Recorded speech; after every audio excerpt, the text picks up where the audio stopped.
રીઢા વાહનની ચોરી એવા મોબાઈલ સ્નેચરને ઝડપી પાડવામાં સફળતા મળી છે। રીઢાએ વાહનની ચોરી કરી અને 1 કલાકમાં જ 8 મોબાઈલની ચોરી કરી હોવાનું સામે આવ્યું છે। સુરતની કતારગામ પોલીસને રીઢા ચોરને ઝડપી પાડવામાં સફળતા મળી છે। સુરતના ચોક કતારગામ મૈદરપુરા વિસ્તારમાં આતંક મચાવનાર મોબાઈલ સ્નેચરને કતારગામ પોલીસે ઝડપી પાડ્યો છે। તો આરોપીએ 30મી ઓગસ્ટના રોજ બાઇકની ચોરી કર્યા બાદ 1 કલાકમાં જ 8 લોકોના મોબાઈલ સ્નેચિંગ કરી આતંક મચાવ્યો હતો। તો રીઢા ચોર સુમિત ઉર્ફે ગોલુ મદન મોહન સિહારીની ધરપકડ કરી હતી।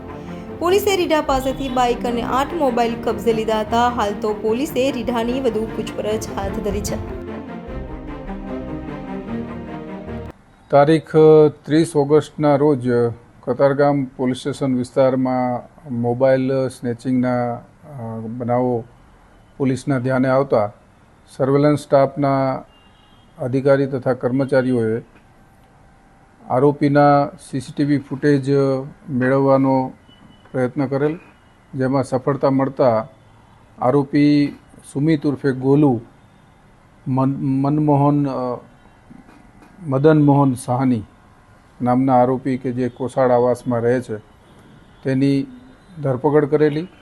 આ આરોપી પાસેથી કુલ 8 મોબાઈલ પોલીસે જપ્ત કરેલા અને એની પાસેનું મોટરસાઇકલ છે તે પણ ચોરીનું હોવાનું પૂછપરછ દરમિયાન જણાઈ આવતા બપોરના 1:30 વાગ્યાથી લઈને 2-2.5 કલાકના અરસામાં આ આરોપીએ વાહન ચોરી કર્યા પછી કુલ 8 જેટલા મોબાઈલ સ્નેચિંગના બનાવોને અંજામ આપેલો, જેમાં 4 બનાવ કતારગામ પોલીસ સ્ટેશન વિસ્તારના, 2 બનાવ ચોક બજાર પોલીસ સ્ટેશન વિસ્તારમાં કરેલા છે અને બાકીના જે 2 મોબાઈલ છે જેનું IMEI રન કરાવી અને એના ફરિયાદીનો સંપર્ક કયાથી ફરીથી બીજા કયા પોલીસ સ્ટેશન વિસ્તારના 2 ગુના છે એ તપાસ ચાલુ છે।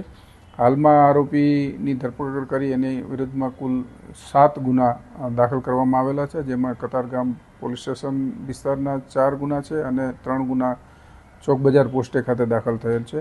આ કામના આરોપી જે છે અગાઉ પણ મોબાઈલ સ્નેચિંગના ગુનામાં 2 વખત ઉત્તરાયણ પોલીસ સ્ટેશનમાં પકડાયેલા છે।